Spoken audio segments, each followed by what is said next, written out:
Halo Sobat Unigoro, selamat pagi, selamat siang, selamat sore, selamat malam, tergantung kapan Anda menonton video ini. Selamat datang di YouTube channel Universitas Bojonegoro. Kita kembali lagi di acara Unigoro Podcast. Nah, pada hari ini kita akan berbicara tentang suatu hal yang seru, sesuatu yang sangat inovatif dari Universitas Bojonegoro. Bagaimana kita tahu bahwa Unigoro adalah salah satu kampus yang inovasinya gak selesai-selesai. Kalau dalam bahasa Jawa itu rantek-entek. Kita tahu bahwa di masa pandemi saja itu banyak sekali inovasi yang dilakukan oleh Universitas Bojonegoro. Misalnya ada yang membuat kelas modern, bagaimana kita bisa belajar secara hybrid. Ada yang datang secara daring, ada yang datang secara luring. Itu sudah dilakukan oleh Universitas Bojonegoro.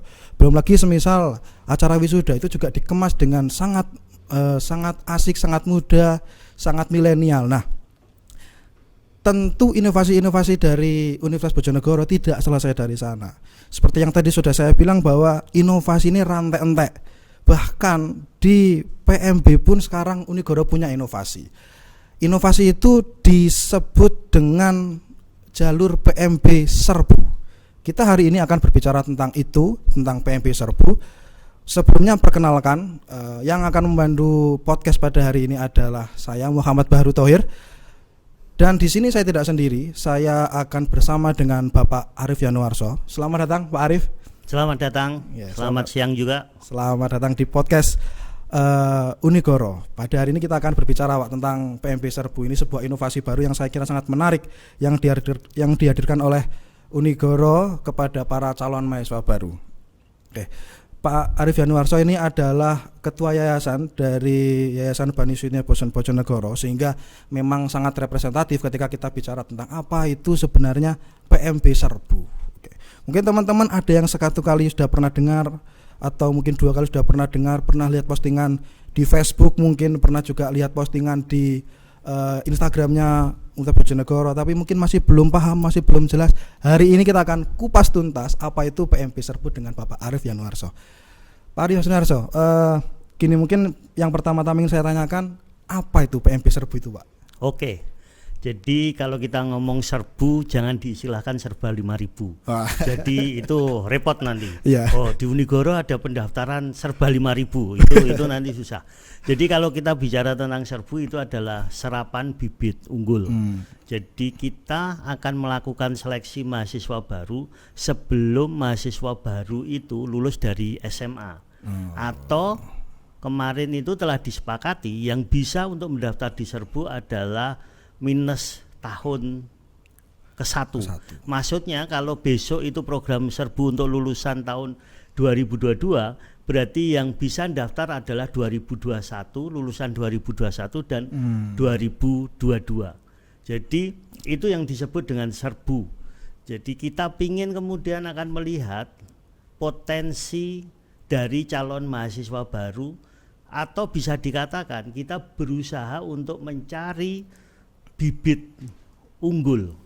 Jadi kita berkesempatan untuk mencari bibit unggul, karena berhasil tidaknya suatu pendidikan itu ada 3 proses sebenarnya di pendidikan itu. Yang pertama adalah input, kemudian proses, kemudian output. Nah, sekarang kita lagi konsentrasi di inputnya. Harapannya memang kita akan dapat mahasiswa, calon mahasiswa yang memang secara akademik dia bagus, secara bahasa Inggrisnya pun, penguasaan bahasa Inggrisnya pun dia akan bagus. Mungkin itu Mas sementara. Oke. Jadi itu teman-teman, serbu bukan berarti serba 5.000, bukan berarti terus daftarnya dapat itu, bukan seperti itu. Tapi serapan bibit unggul ini adalah jalan buat kalian yang merasa punya potensi nggih, Pak, punya potensi secara akademik ataupun non akademik mungkin ya. Lalu gini, Pak, kenapa kok harus buat serbu, kok enggak seperti dulu-dulu aja? Ya itu tadi yang saya sampaikan. Jadi kenapa sih harus ada serbu? Kita ingin seleksi awal. Jadi maksudnya adalah biar mahasiswa itu yang ikut seleksi itu memang bibit-bibit unggul. Karena kita hanya akan membatasi itu satu kelas 30 orang mahasiswa, yang itu nanti harapannya kuliahnya juga akan menggunakan bahasa Inggris. Karena ini adalah embrio yang Unigoro itu mempunyai mimpi akan membuka kelas internasional atau akan membuat kelas internasional, yang itu memang kita sudah melakukan persiapan. Persiapannya apa untuk kelas internasional itu? Yang pertama, kita sudah membekali pada dosen dan mahasiswa untuk ikut pelatihan TOEFL dan kemudian tes TOEFL, dan itu sudah dilakukan. Yang kedua adalah kita juga sudah melakukan studi banding ke kampus yang ada di Jawa Timur, kebetulan adalah PTS yang memang dia itu sudah mempunyai kelas internasional. Yang ketiga, kita juga sudah berusaha membangun jejaring. Satu, kemarin kita sudah juga melakukan Zoom dengan konjen Amerika. Yang kedua, kita juga kemarin Zoom dengan salah satu perguruan tinggi di Korea, yang rencananya juga kita akan melakukan pembicaraan dengan perguruan tinggi yang ada di Taiwan. Jadi mimpinya Unigoro itu, walaupun Unigoro ada di Bojonegoro dan itu kota kecil, harapannya kita juga punya kelas internasional. Harapannya seperti itu. Wah, menarik sekali Pak ya. Jadi tidak sekedar kata-kata, mungkin ada beberapa yang kita kelas internasional tapi hanya bahasa Inggris, tapi Unigoro sudah menyiapkan bahwa sudah berkomunikasi dengan konsen Amerika. Tadi sudah kata Pak Kaya juga sudah berkomunikasi dengan Korea gitu ya. Jadi mungkin itu salah satu kelebihan nih Pak tentang ketika ada orang masuk ke lewat jalur serbu ini. Lalu keunggulan lain Pak, kalau apa sih keunggulannya calon mahasiswa ketika masuk lewat jalur serbu itu keunggulannya apa? Jadi kalau kemudian secara daftar ulang, jadi mahasiswa yang nanti akan lolos di jalur serbu, dia akan mendapatkan potongan 50% UKT. Yang kedua, di Universitas Bojonegoro akan selalu ada beasiswa, baik itu beasiswa yayasan ataupun beasiswa KIP kuliah, yang itu bisa dari pemerintah pusat ataupun mungkin sekarang itu sudah sangat luar biasa pemerintah Kabupaten Bojonegoro dengan program 1 Desa 2 Sarjana. Jadi kita akan memberikan prioritas kepada mahasiswa serbu untuk mengikuti program beasiswa itu. Bukan berarti setelah dia masuk serbu dia secara otomatis akan mendapat beasiswa, bukan seperti itu. Jadi dia akan tes dulu di serbu, yang kita tadi sudah saya sebutkan, per prodi itu hanya sekitar 30 mahasiswa yang setelah keterima di program serbu, dia juga harus melakukan daftar ulang dulu. Kemudian pada saat ada seleksi beasiswa, baik itu beasiswa KIP kuliah atau beasiswa yayasan, dia bisa mengikutinya. Apabila kemudian ikut tes beasiswa itu ternyata dia lolos, maka uang daftar ulang itu akan kita kembalikan dan dia secara otomatis akan menjadi mahasiswa yang dapat beasiswa. Kemudian yang ketiga adalah pada program serbu ini, mahasiswa yang lolos itu akan masuk pada kelas unggulan. Di kelas unggulan itu memang hanya kita batasi itu adalah 30. Kelas unggulan inilah yang kemudian sebagai embrio dari yang akan kita cita-citakan kaitan dengan kelas internasional. Dan kita juga sangat berharap kemudian ke depan Universitas Bojonegoro itu kita akan melengkapi mahasiswa itu dengan pelatihan kepribadian. Ya memang tidak akan semua mahasiswa kemudian akan kita latih kaitan dengan kepribadian itu, tetapi hanya ada pada kelas unggulan. Dan itu kemarin kita sudah bicara dengan perguruan tinggi negeri yang kemarin dia berencana untuk membawa temannya ke Universitas Bojonegoro dengan 2 hal yang akan dibicarakan. Yang pertama adalah kaitan dengan kerjasama dengan internasional, yang itu saya sebut tadi adalah dengan perguruan tinggi di Taiwan, atau akan membantu kaitan jejaring untuk kerjasama. Yang kedua adalah kaitan kursus kepribadian. Jadi harapannya dari program serbu ini lulusan itu akan mempunyai kemampuan akademik yang bagus, mempunyai kepribadian yang bagus. Dan itu memang kompetensi lulusan yang selalu diharapkan oleh semua perguruan tinggi. Wah, itu arahnya ke sana. Saya kok ngerasanya ini paket komplit Pak ya. Kayak paket apa-apa dikasih gitu loh. Bahkan tidak hanya soal potongan 50%, bahkan sampai besok kamu mau jadi apa itu disiapkan betul-betul, dan saya kira sudah ada wujudnya. Ini yang membuat saya wah ini menarik sekali. Jadi tidak soal kelas internasional ya, terus habis itu pakai bahasa Inggris ya, terus apa yang potensi exchange di mana itu sudah disiapkan. Bahkan tadi Pak Kaya sudah bilang kalau kalau sudah berkomunikasi dengan beberapa pihak yang itu akan ada banyak sekali penataan gitu ya. Wah, ini paket komplit sekali, dan mungkin perlu saya pertegas ini teman-teman yang melihat podcast, yang menonton, yang mendengar podcast ini, bahwa jalur serbu ini bukan seleksi beasiswa nggih Pak, tapi jalur masuk. Jalur masuk yang benar-benar setelah itu dia boleh ikut tes beasiswa. Diprioritaskan nggak Pak? Dan kalau yang jelas untuk mahasiswa serbu itu standar nilainya akan lebih tinggi dari yang mahasiswa reguler.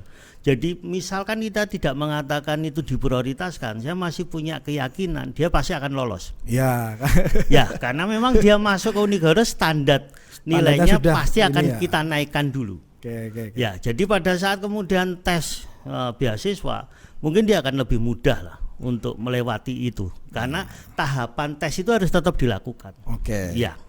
Tes tetap dilakukan, tapi ketok ya mesti iki karena levelnya sudah lebih tinggi cara masuknya. Iya. Oke. Berarti memang yang dijaring itu memang khusus anak muda Bang. Jadi kayak tadi Pak Kaye bilang bahwa yang boleh mendaftar di jalur ini kan hanya lulusan 2022 dan 2021. Iya. Gitu ya.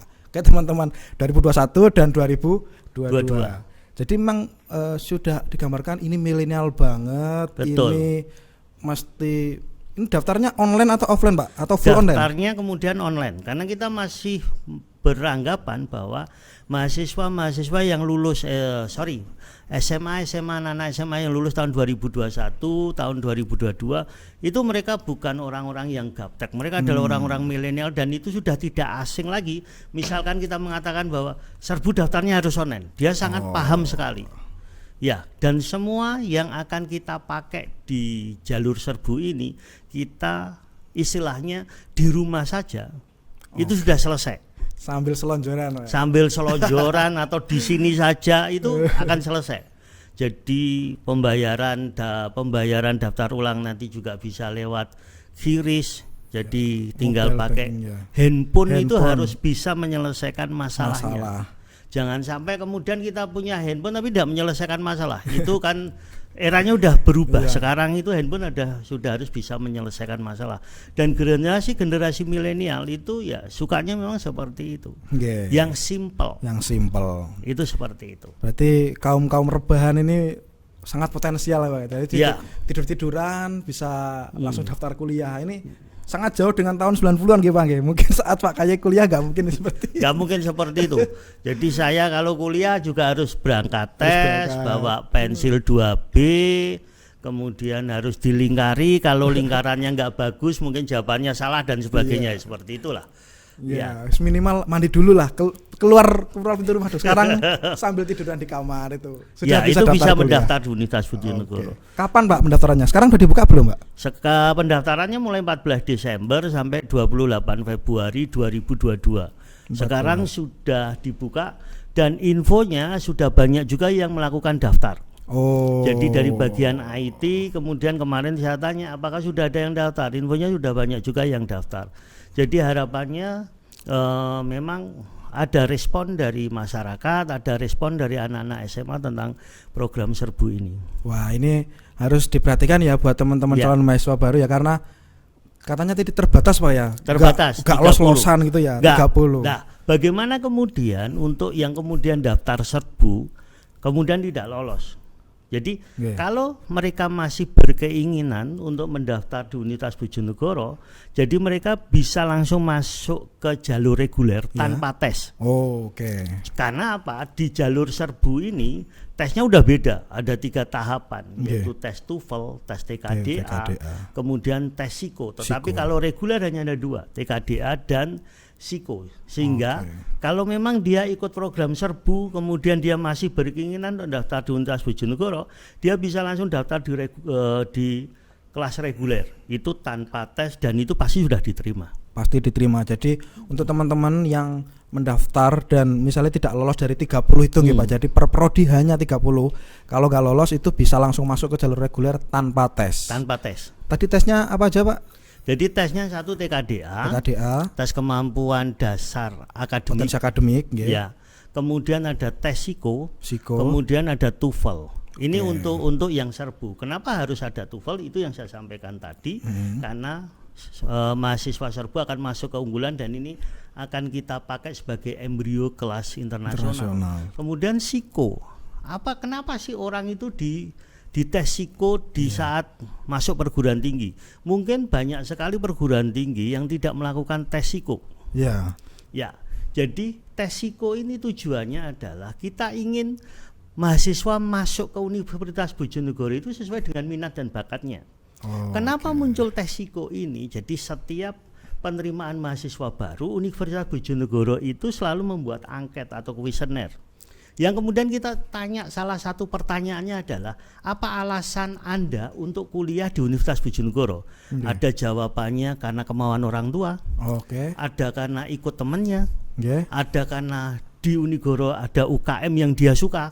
Misalkan UKM pencaksilat, akhirnya dia juga daftar ke Unigoro.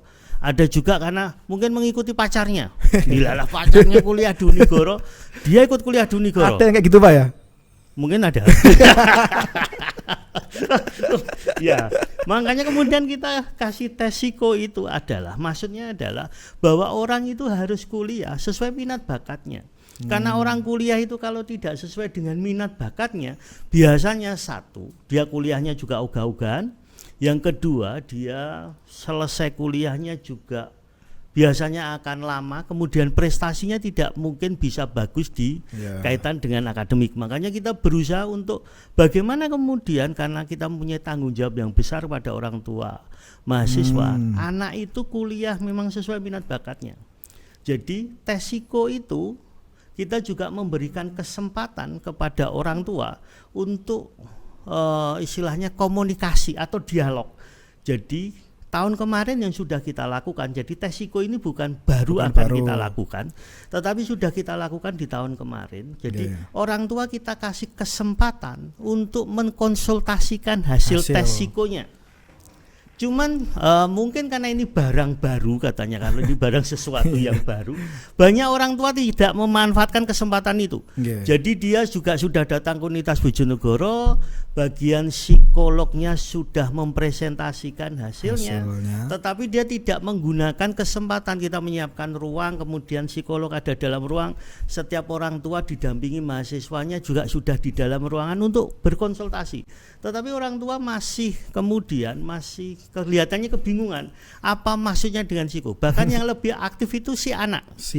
Si anak itu kadang lebih aktif untuk bertanya. Lah, tes psiko itu apa aja? Satu, tes psiko itu selain menentukan minat. Jadi misalkan saya daftar ke Unigoro, saya ambil fakultas hukum nih. Kemudian hasil psiko saya kemudian menunjukkan saya lebih baik kuliah di ekonomi. Oh gitu. Akhirnya psikolog menyampaikan dalam hasilnya, rekomendasinya adalah di ekonomi. Taruhlah kemudian orang tuanya itu masih ingin anaknya di FISIP, kita nggak bisa apa-apa. Itu semua kebijakan ada di orang tua dan anak. Yang kedua, pada saat tes psiko dipetakan juga dia UKM yang harus diikuti apa, sehingga untuk mendukung minat dan bakatnya. Itu ada juga.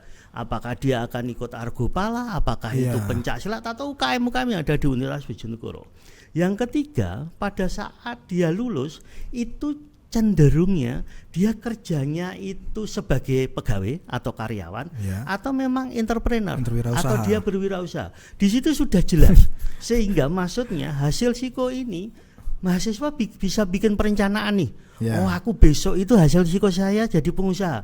Saya harus apa keterkaitan dengan MBKM, Merdeka Belajar Kampus Merdeka. Kalau saya harus kuliah di prodi lain, apa yang saya ambil? Nah, itu sudah jelas dan MBKM pun di Unigoro juga dilaksanakan. Nah, kemudian yang terakhir kaitan dengan TKDA itu sangat jelas. TKDA adalah untuk mengukur kemampuan akademiknya.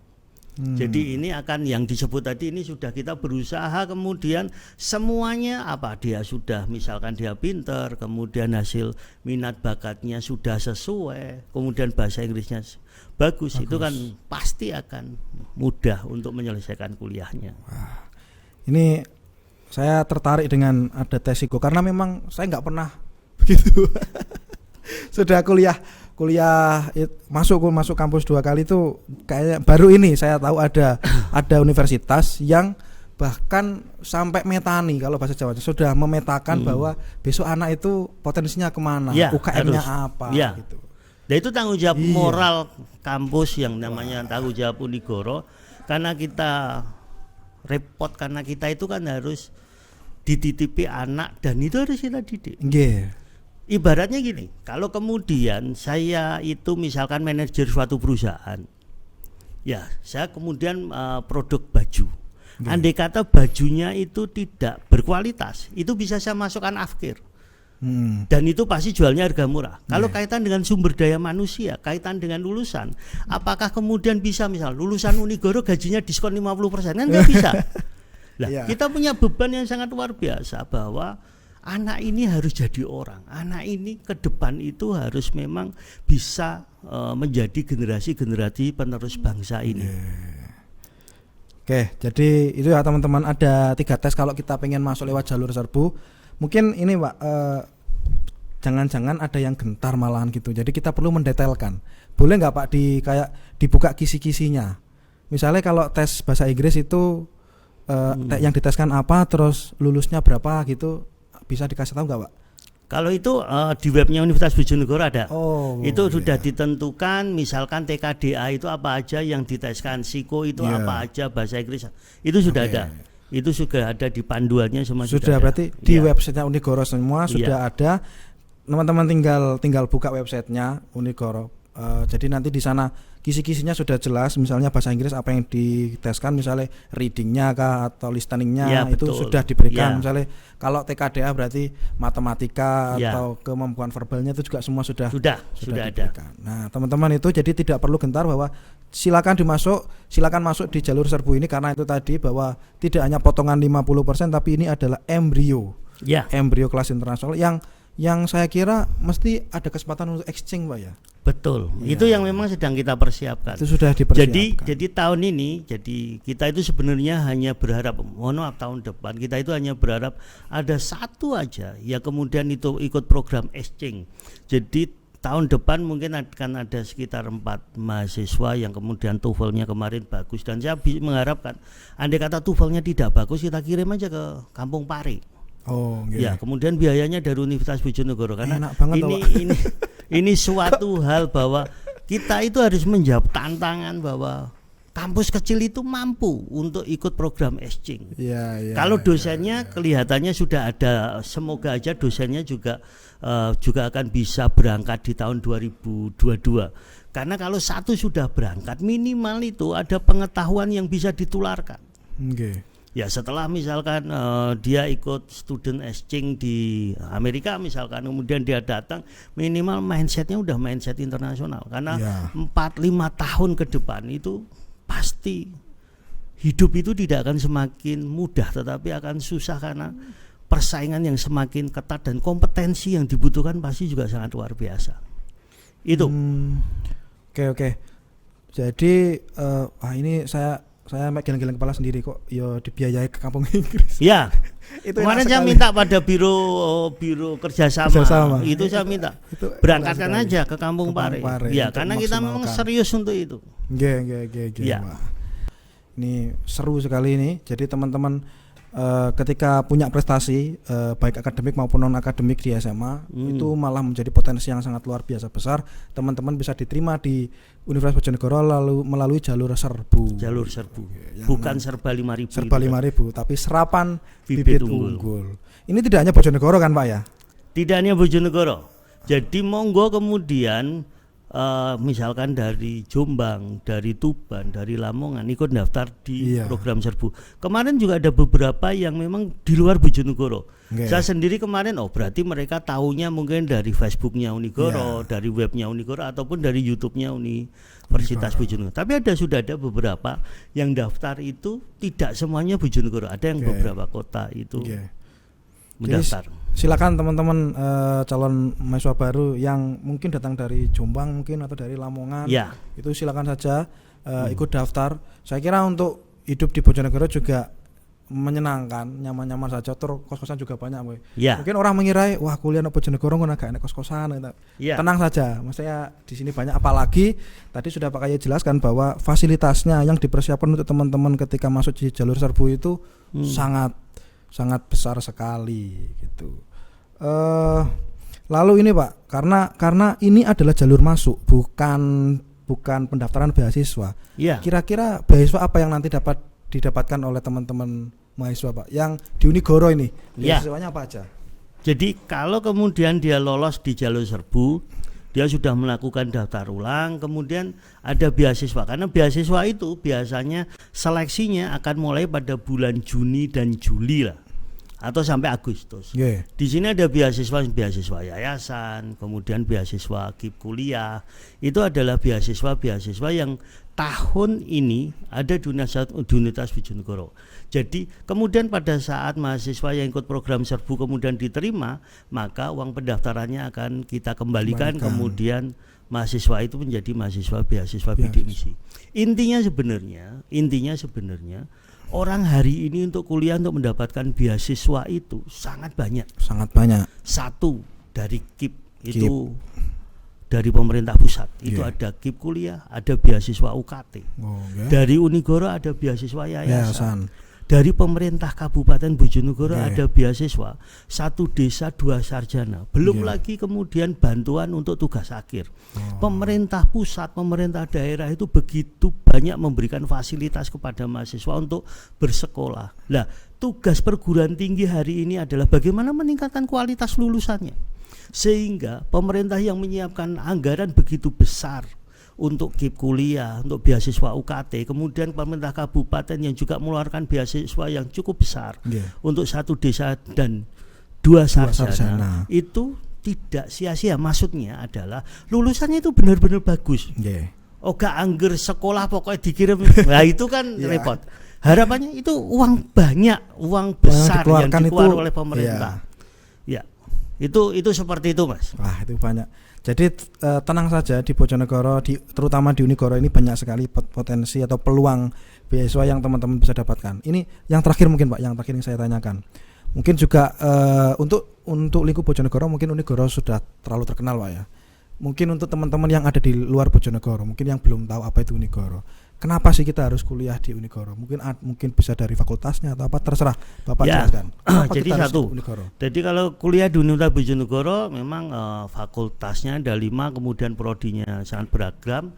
Yang pertama prodinya itu ada ilmu hukum, kemudian yang divisi B itu ada ilmu administrasi publik, kemudian ada pertanian, ada agribisnis, ekonomi ada ekonomi pembangunan, kemudian saintek itu ada teknik sipil, kemudian ilmu lingkungan, kemudian teknik industri dan kimia. Itu sangat beragam. Kemudian kenapa harus tertarik? Universitas Bojonegoro itu sangat konsentrasi juga kaitan dengan soft skill yang ada di Universitas Bojonegoro. Jadi semua yang sarana yang ada di Universitas Bojonegoro itu semuanya itu dilengkapi dengan pelatih, dan itu sudah tidak ada iuran lagi. Jadi itu sudah melekat dari UKT. Jadi kalau kemudian mahasiswa suka basket, di sini ada lapangan basket, sudah ada pelatihnya. Kemudian voli, semua yang ada di sini, bahkan tari pun itu ada pelatihnya, band ada pelatihnya. Karena Unigoro tidak ingin main-main bahwa orang hanya asal latihan, tapi harus terencana. Semuanya harus terencana. Jadi di sini semua sudah kita lengkapi. Misalkan kemudian ada mahasiswa ingin belajar public speaking, kita sudah menyiapkan itu. Di sini mahasiswa ingin misalkan berwirausaha, kita juga sudah ada food truck yang kemudian kita siapkan dosen yang khusus yang mendampingi. Kita juga rekrut dosen kaitan dengan digital marketing. Itu seperti itu. Oke, jadi itu teman-teman, kenapa sih kita harus kuliah di Unigoro? Karena Unigoro tidak hanya fokus pada akademik kalian, tapi juga soft skill. Ya, lab-labnya Unigoro juga sudah dirasa sudah sangat lengkap lah. Dan ada di universitas ya. Kalau semuanya ingin lihat fasilitas kemudian sarananya apa aja di Universitas Bojonegoro, bisa dilihat di webnya Universitas Bojonegoro. Oke, jadi menarik sekali. Unigoro tidak hanya fokus di akademik tapi juga soft skill, karena memang masa depan kita juga hidupnya ya lewat soft skill itu. Dan semuanya dibimbing. Iya. Gitu. Nah, itu menarik sekali. Jangan-jangan kalau saya melihat percakapan dari awal juga sudah ngerti Pak kenapa harus Unigoro. Lawan ditelateni kabeh. Ya. Kan sudah ada psikotes terus diarahkan ini itu. Sampean kuliah kan belum pernah yang seperti sini. Enggak ada tuh. Nah, itu sudah otomatis. Kalau perlu saya tambah juga yang tadi kaitan student exchange. Jadi yang ke Amerika itu memang tidak dipungut biaya apapun. Jadi mahasiswa akan berangkat itu gratis semuanya. Dan itu siapa yang membiayai? Itu adalah pemerintah Amerika. Kalau kemudian yang dengan Korea itu memang ada sebagian yang menjadi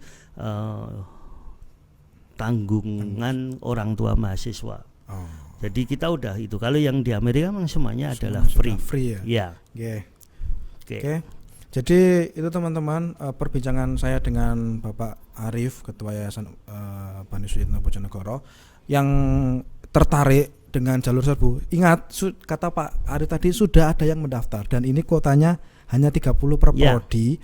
Jadi silakan teman-teman kunjungi websitenya Unigoro, entah di unigoro.ac.id atau pmb.unigoro.ac.id. Silakan berkunjung ke sana dan di sana semua tertera lengkap mulai dari kisi-kisinya tadi yang sudah dijelaskan oleh Pak Kayi bahwa ada TKDA, ada bahasa Inggris, ada apa namanya tadi psikotes, itu semua kisi-kisinya sudah ada di sana. Silakan berkunjung ke sana. Kita tunggu teman-teman untuk datang di Unigoro karena ini kampus yang saya kira tidak hanya membimbing kalian pada bidang akademik tapi juga soft skill. Terima kasih Pak Kayi sudah hadir di podcast Unigoro pada hari ini. Nah, ini pendaftarannya sampai 28 Februari. Jadi tinggal mungkin 2 bulan setengah lagi. Ya, jadi silakan dimaksimalkan, silakan daftar karena ada tesnya, silakan berlatih dulu. Yang pasti kalian tidak akan sia-sia ketika kuliah di Universitas Bojonegoro. Oke, mungkin itu dari saya. Mohon maaf ya kalau ada salah-salah dalam membawakan podcast pada hari ini. Saya akhiri. Assalamualaikum warahmatullahi wabarakatuh.